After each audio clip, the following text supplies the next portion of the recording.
saja Pak, perkenalkan nama saya Dr. Ari, dokter yang menjaga pada sore hari ini. Saya bisa dengan Bapak siapa? Bapak Budi. Umurnya berapa Pak? 55 tahun ya. 55 tahun Dok. Umurnya 55 tahun ya Pak ya. Bapak tinggal di mana? Saya tinggal di Denpasar Dok. Baik. Lalu Pak, Bapak kalau boleh tahu sehari-hari sebagai apa Pak? Sopir. Baik Bapak, terima kasih. Ada yang saya bisa bantu Pak? Saya melakukan sesak sejak 3 hari yang lalu Dok. Terus ada saya merasakan sakit kepala gitu.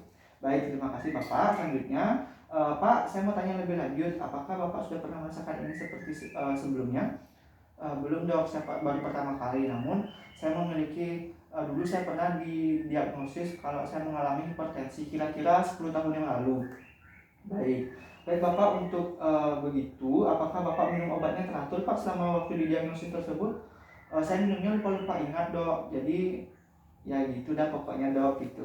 Baik Bapak, terima kasih sebelumnya Pak. Untuk saya menanyakan lebih lanjut lagi, apakah di riwayat keluarga Bapak ada yang memiliki keluhan yang sama seperti ini? Untuk di keluarga, kayaknya Bapak saya mengalami jantung seperti itu Dok, tapi saya lupa itu kapan. Baik terima kasih Pak.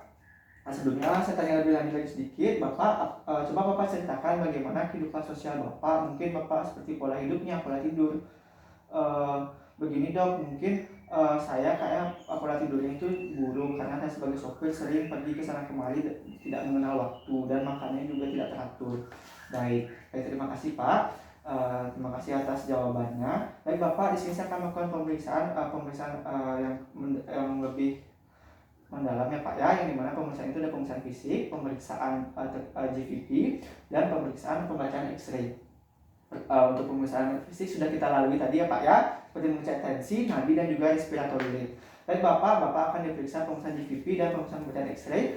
Dan untuk GVP Bapak bisa mempersiapkan diri di bed dan dibuka bajunya Pak ya. Bapak tidak usah takut dan ragu untuk mengutarakan keluhannya karena ruangannya tertutup, pencahayaannya cukup ya Pak ya. Baik Bapak dipersilakan.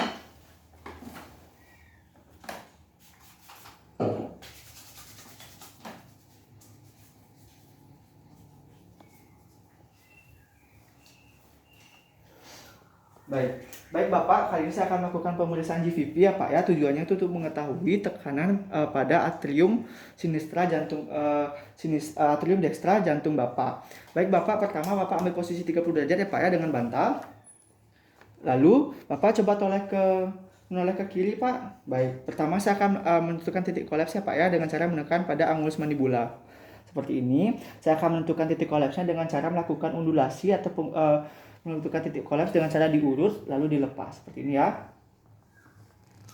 Lepas, saya sudah menemukan titik kolapsnya, lalu saya menentukan titik angulus sternalisnya, lalu saya akan memproyeksikan dari titik tertinggi titik kolapsnya tadi yang saya temukan secara horizontal ke angulus Ludovici seperti ini sudah. Lalu saya akan memasangkan mistal yang lagi satu secara vertikal untuk mengukurnya tepat di angulus Ludovici. Lalu saya ukur, saya proyeksikan secara lurus, dapatkan hasilnya itu 4 cm ya Pak ya. Baik, dari hasil pemeriksaan GVP itu, GVP Bapak itu 4 cm. Nah untuk keseluruhannya itu dengan posisi 30 derajat harus ditambahkan 5 cm ya Pak ya. Jadi GVP total Bapak itu sebanyak 9 cm, yang dimana itu meningkat ya Pak ya, atau abnormal. Baik, selanjutnya saya akan bacakan X-ray-nya Pak ya. Baik Bapak, di sini untuk hasil X-ray-nya bisa kita lihat ya. Di sini tidak ada identitas, markernya tidak ada, pengambilan fotonya itu proyeksi PA. Nah untuk foto ini sebenarnya tidak layak untuk dideskripsikan karena tidak terdapat adanya identitas, marker, dan juga proyeksi pengambilannya. Lalu di sini kita lihat dulu terlebih dahulu untuk inspirasinya. Inspirasinya cukup ya. Di sini bisa lihat ada terlihat IGA 9-nya 1 2 3 4 5 6 7 8 9 terlihat ya. Lalu untuk densitasnya cukup karena di sini vertebra torakal 3 dan torakal 4-nya terlihat. Lalu bentuknya simetris karena jarak dari prosesus ke klavikulanya itu simetris kanan kiri. Lalu selanjutnya kita bisa nilai ukuran jantungnya. Untuk ukuran jantungnya ini bentuknya abnormal, bentuknya seperti oval, yang dimana terdapat pinggang jantungnya itu sedikit menonjol. Lalu untuk cardiac index kita bisa ukur dengan dengan penggaris seperti ini. Kita menggunakan titik tengahnya itu di bagian vertebranya. Nah, rumusnya itu T1 ditambah T2 dibagi DTI dikali 100%. Nah, untuk T1-nya itu dari jarak titik tengah ke lateral dekstra, lalu T2-nya itu jarak dari titik tengah ke lateral sinistra. Nah, untuk DTI-nya itu panjang dari ujung ke ujung dihitung lalu dikalikan 100%.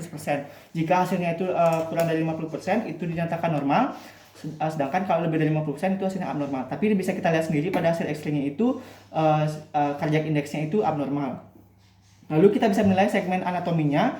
Bentuk anatominya itu dari atrium dextra, atrium sinistra, ventricle dextranya itu normal. Namun sini terdapat ada pelebaran atau pembesaran dari ventricle sinistra dengan apex yang tertanam. Lalu kita bisa nilai aorta knopnya. Aorta knopnya sini mengalami dilatasi ya dengan rumusnya A1 ditambah A2. Sama seperti tadi, untuk A1-nya itu dari titik tengah ke lateral dekstra, titik A2-nya itu dari lateral titik tengah ke lateral sinistra. Jika hasilnya kurang dari 4 itu normal, kalau lebih dari 4 itu abnormal. Di sini bisa kita lihat ya hasilnya itu abnormal. Dan kita hitung apakah aorta yang mengalami elongasi dengan cara batas bawah dari klavikula itu dihitung sepanjang ke batas atas dari aorta. Di sini kalau misalnya hasilnya itu kurang dari 1 cm, maka aorta mengalami elongasi. Di sini kita lihat ya aortanya mengalami elongasi dan juga dilatasi. Lalu untuk identifikasi hilus RDPA, hilusnya itu normal, yaitu kiri lebih tinggi daripada kanan, dan RDPA-nya itu normal, tidak lebih dari 1,5 cm dari ujung sini dari ujung ke ujung.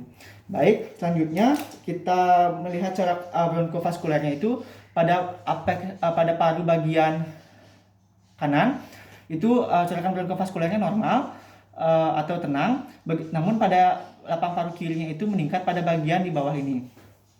Lalu yang terakhir kita bisa menilai parenkim parunya itu kita tidak melihat ada perkabutan di sini, dan sinus costophrenikusnya itu lancip.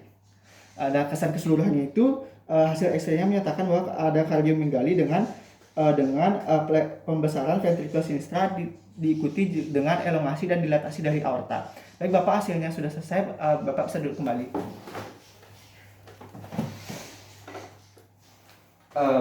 Baik Bapak Budi dengan umur laki-laki 55 tahun, tinggal di Denpasar, bekerja sebagai sopir, mengeluhkan sesak 3 hari dan disertai ada sakit kepala, memiliki riwayat hipertensi 10 tahun yang lalu, dan minum obatnya itu tidak teratur.